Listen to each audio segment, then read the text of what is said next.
Hace ya algún tiempo que me pregunta la gente de manera bastante habitual que qué opino yo de la ley natural. Y voy a explicar ahora lo que les estoy explicando cuando me hacen estas amables consultas. Y así no lo tengo que repetir más y dejo expuesta aquí mi explicación.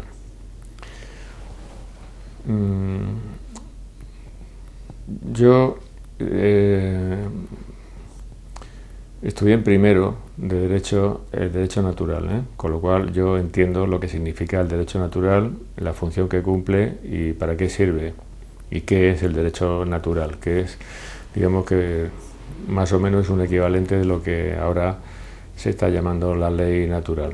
Todo el mundo sabe que no se puede matar, que no se puede violar, que no se puede asesinar, que no se puede robar y que no se puede pisar el cuello al prójimo. Estos serían conceptos muy elementales del derecho natural y por lo tanto también de la ley natural. Desde este punto de vista, pues olé con la ley natural, claro. Ahora bien, yo creo que todo esto posiblemente tiene mucho que ver con un señor que no tiene mis simpatías, que se llama o se llamaba Jordan Maxwell, y que es este hombre que es o era o fue una especie de, que no sé si sigue vivo, gurú del pensamiento crítico, etcétera, el autor de la teoría de las leyes del almirantazgo, de las leyes marítimas y de una serie de cosas más. Por lo visto, y no me quiero equivocar, si me equivoco pido disculpas a toda velocidad y por adelantado, es la persona que patrocinaba la propuesta de que si entramos en un tribunal de justicia y el juez nos pregunta nuestro nombre, le tenemos que contestar, le tenemos que intentar amedrentar al juez preguntándole con qué autoridad usted me pregunta a mí mi nombre. Y es la persona que decía, si me equivoco, perdón, que cuando entramos en un tribunal de justicia es como si entramos en un barco y nos pasa todo eso y tal. Esta también es la persona que decía que cuando nace un niño, el padre de ese niño va al registro civil y lo inscribe, lo mismo que el capitán de un barco va a la autoridad de marina, a la autoridad portuaria, a hacer el manifiesto de carga, porque decía o sugería que el bebé es una carga, una mercancía que llega a través de un canal líquido que no es el mar, sino que es la madre, la placenta, la madre, sí. Y entonces decía él que, o me han dicho a mí que decía, que a partir de ese momento ese niño en el certificado de nacimiento abajo a la derecha aparece un número con el cual cotiza como una mercancía en la bolsa de valores de Nueva York, también llamada New York. Esto es lo que yo he oído por ahí y he pillado por ahí y yo sé. O lo que me han dicho, vaya, no es que lo sepa. Y luego creo que también es el que sugería o explicaba la teoría o proponía la teoría de esto de las letras mayúsculas, de que si escriben tu nombre en un documento oficial con letras mayúsculas te crean un doble, un falso yo, y de alguna manera pues adquieren un poder sobre ti que, aunque sea un poder no explicado y aunque esto no tiene ninguna racionalidad ni ningún sentido ni ninguna lógica, pero hay mucha gente que se lo cree y hay mucha gente que insiste en sospechar muchísimo de hay que ver qué misterio tan misterioso y tan grande que se escribe en tu nombre en un documento oficial con mayúscula, la que se va a armar. La que se va a armar. En este contexto y circunscrito a lo que he dicho, yo creo que todo eso, Yo no digo que sea disidencia controlada, pero sí digo que lo que está haciendo es drenar la energía, el esfuerzo de mucha gente y despistar completamente su atención, encaminándolos hacia callejones sin salida, porque eso no conduce absolutamente a ningún sitio, especialmente la maravilla maravillosa de las letras mayúsculas, no conduce a ningún sitio que yo sepa. Si alguien lo sabe, si alguien me muestra a mí el hilo conductor de cómo eso puede conducir a algo para construir un mundo mejor, pues que me lo diga y yo lo voy a escuchar siempre. Lo voy a escuchar, ¿eh? En la práctica, yo opino, y si se quiere, yo opino humildemente, pero yo opino que estando planificado o no estando planificado, la función que están cumpliendo todos los que están con este tema, o sea, los que lo mueven, los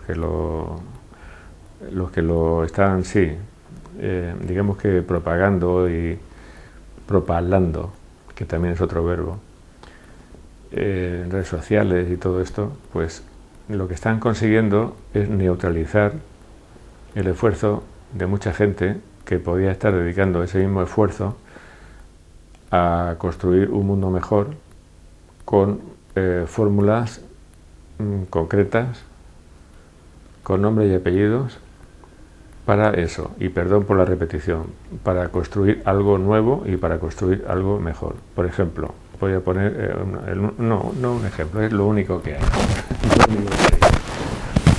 El Manifiesto 2012, que es la reforma de la Constitución que yo escribí en el 2012, y que también de forma muy humilde, estupendamente humilde y extremadamente humilde, pero clara y muy convencida, digo que es la única herramienta que tenemos en el mundo, que esta cosa redonda que da vueltas, para quitarnos de encima la tiranía, el Manifiesto 2012. Si en vez de tener a miles o a docenas de miles de activistas críticos o de personas con pensamiento crítico agotándose en la suspicacia y en la sospecha vacía de contenido y estéril, absolutamente estéril, esto es lo peor, estéril de toda esterilidad, de estar diciendo, fíjate tú, si es que claro, porque escriben tu nombre con letras mayúsculas y entonces aquí qué va a pasar, ¿no? Que tuviéramos a esas docenas de miles de personas haciendo el trabajo de difusión del texto de reforma a la Constitución, este al que yo me refiero, otro gallo cantaría, otro gallo cantaría. Esto es lo que yo opino, y lo opino de forma moderada, de forma prudente, pero de forma muy definida, de las propuestas de este señor Jordan Maxwell, y en la medida en la que el tema de la ley natural y todo el activismo de la ley natural tenga que ver con este señor o tenga su raíz en un rechazo de las leyes del almirantazgo y de las leyes marítimas, que era lo que decía este hombre, pues no soy fan, digamos que no soy fan. Dicho esto, pues también me gustaría añadir que hoy por hoy, hasta donde yo sé, todas las propuestas que hay de fomento y de uso y de puesta en valor de la ley natural están en un campo que es el campo que podríamos llamar de la prelegalidad, o del pensamiento filosófico, de la filosofía del derecho o del derecho natural teórico. Quiere decir que son conceptos que todavía no han pasado al derecho positivo. O sea, lo que se llama derecho positivo es el derecho que está escrito. Lo que aparece en el Boletín Oficial del Estado es el derecho que está escrito. Todos los cambios sociales, políticos y legislativos que ha habido han sido precedidos del pensamiento. y del pensamiento de unas élites que no son las élites malas, son las élites buenas, las élites de los filósofos que han pensado soluciones para todos. Esas soluciones para todos al principio parecían inviables y se convirtieron en realidad porque ese pensamiento influyó en las personas y las personas al final, mediante distintos actos revolucionarios, las convirtieron en una realidad social, una realidad política y una realidad legislativa. Es bastante obvio que estoy pensando en Voltaire, Montesquieu y Rousseau, que son los tres máximos exponentes del pensamiento ilustrado a finales del siglo XVIII y que tuvieron una incidencia indudable en la Revolución Francesa. Esto quiere decir que en la medida en la que se considere que este movimiento del derecho natural es una fuerza para recuperar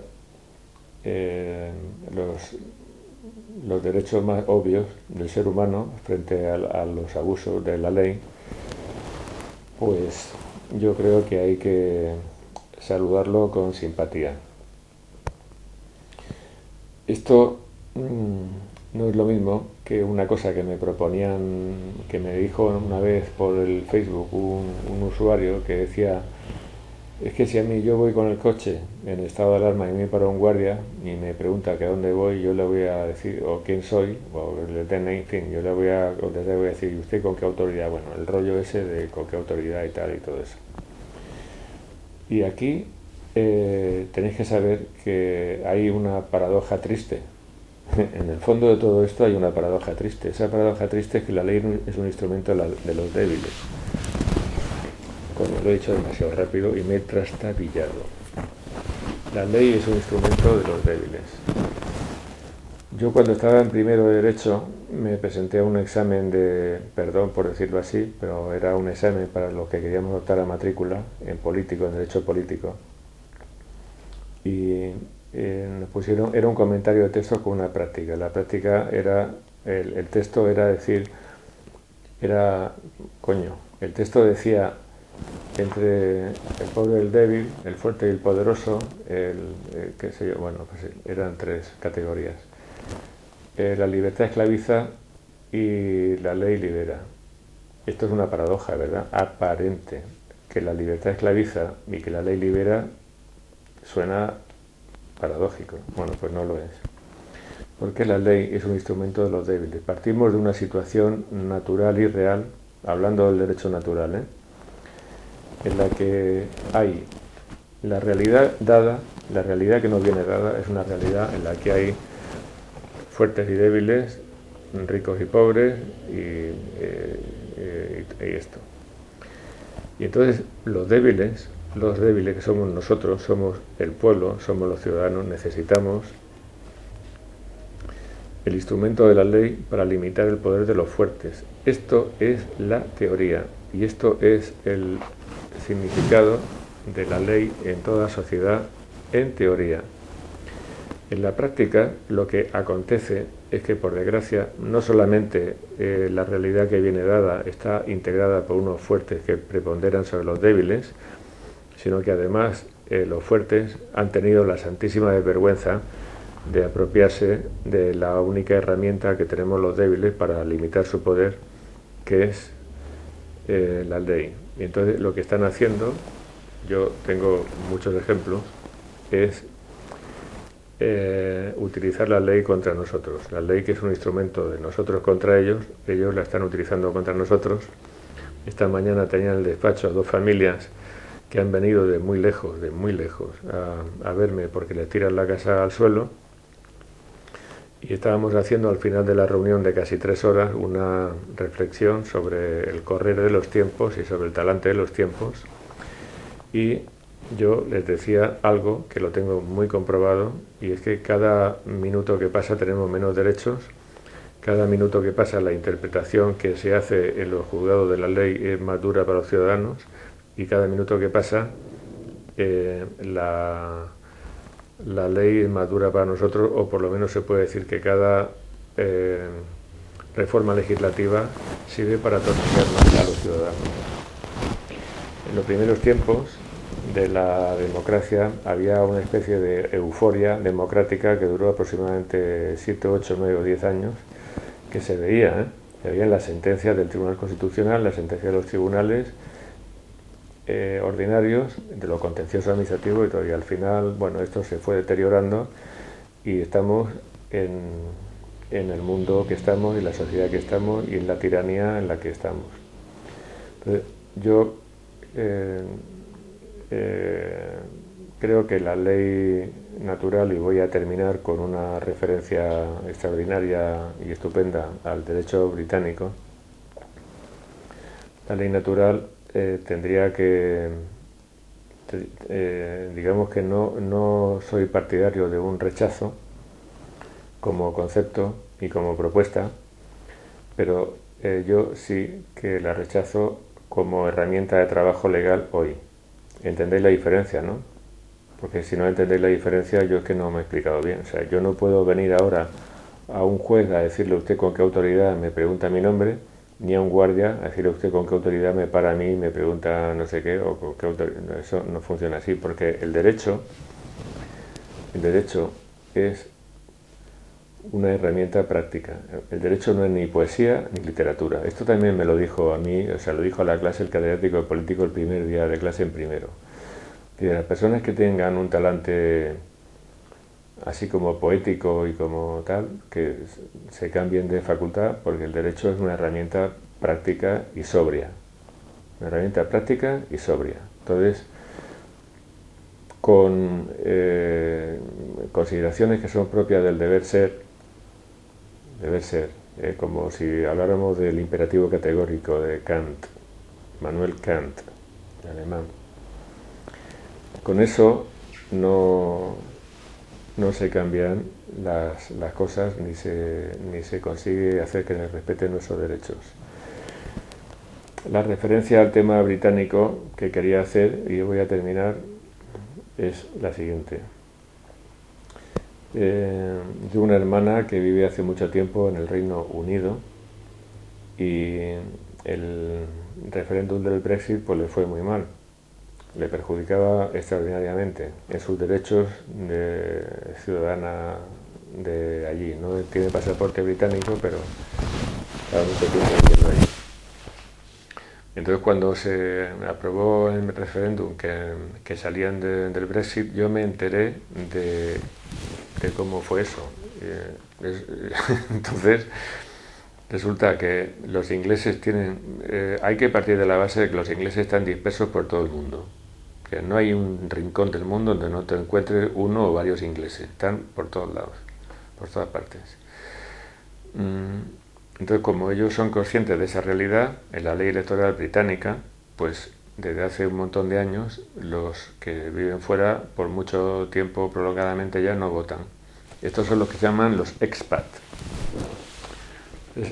Expat viene de expatriados, que se han ido. Y como se han ido, pues no, unos están en España, otros en Italia, otros en la China, otros por ahí. No votan porque hay una presunción de que les importa un huevo lo que suceda en su isla porque llevan años viviendo fuera. Entonces la ley electoral británica ha ido oscilando. Había un tiempo en el que no votaban los que estaban 5 años fuera, otros los que estaban... Otra ley, después una reforma, los que estaban 15, los que estaban 10 y así sucesivamente. Entonces yo me eché la mano a la cabeza y le dije a mi hermana, eso no puede ser porque eso está violando el derecho de igualdad que está recogido en la Constitución. Y dice, ¿qué Constitución? Si los ingleses no tenemos Constitución, no hay Constitución. El Reino Unido no tiene Constitución. Paradójicamente, porque todavía los cursi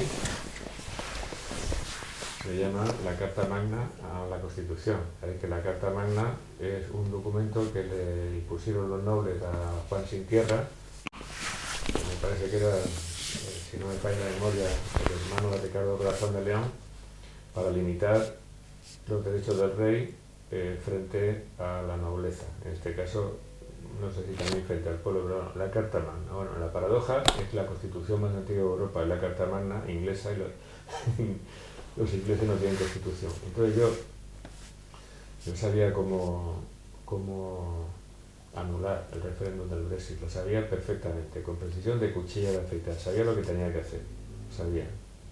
La paradoja también para mí es que no conseguí ni un solo británico ni un solo expat que quisiera venir conmigo a la aventura que yo quería proponer, pero ni uno. Me estoy quedando sin luz ya. Aquí esta luz de aquí es de la ventana y esta aquí es del foco. La ventana ya poca, pues son casi las 9. Entonces me estuve estudiando derecho procesal y material británico, lo que sería un contencioso administrativo en España, que es algo que es allí se llama Judicial Review, la revisión judicial de los actos de la administración. Y entonces vi que había unas cuantas sentencias relativas y aquí es a donde yo quería llegar, a Common Law. El Common Law es el equivalente de lo que sería ahora esto que se está diciendo de la ley natural. Como no tienen constitución y además pues la ley, sabéis por las películas que en Estados Unidos y en el Reino Unido, más que citar, cuando hay un juicio, las películas de juicios, es más que citarse la ley de 3 de marzo de 2012 o la ley de la seguridad social o la ley del qué sé yo, se cita precedente. Desde contra Flanagan, Mackenzie contra McRoy y todo ese rollo. No, el derecho continental está basado en la ley y el derecho anglosajón está basado en los precedentes. Y entonces, en este contexto de no tener constitución y de no tener el hábito de citar la ley y no tener una constitución que garantice el derecho de igualdad, ahí sí, ahí había demandas que alegaban y sentencias que tenían en cuenta el derecho de igualdad como una parte del Common Law. Common Law en ausencia de una constitución. Esta es la razón que yo les puedo dar a los que están con el tema este de la ley natural y estos argumentos que yo les doy, pues que yo os doy, si los queréis utilizar para alguna cosa de eso vuestro, pues yo feliz. Pero no soy partidario de lo que he dicho al principio, o sea, de intentar imponer la ley natural, que es una ley que será muy natural y que será mucha ley, pero que no está recogida en el boletín oficial del Estado, para defender nuestros derechos por el carácter práctico que tiene el ejercicio del derecho, ¿vale? Y la defensa de los derechos individuales. Había un usuario que me hizo un comentario hace 2 semanas y media o algo así, que decía que claro, había uno que me había preguntado que qué opinaba yo de la ley natural. Yo dije que no era partidario de decirle al guardia que vaya usted a paseo. Y entonces ese hombre, ese señor, decía, claro, ahí se te nota que no apoya la ley natural porque peligran tus garbanzos. Me dijo eso.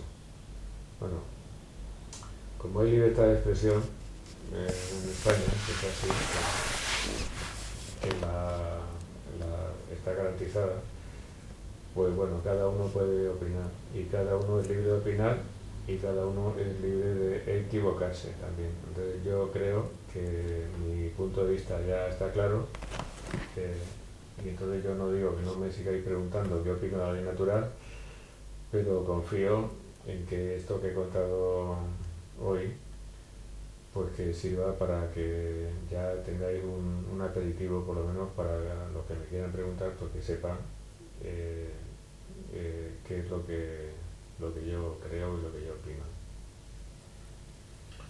Y muchas gracias. Y no os enfadéis, por favor, no os enfadéis, ni conmigo ni con los demás.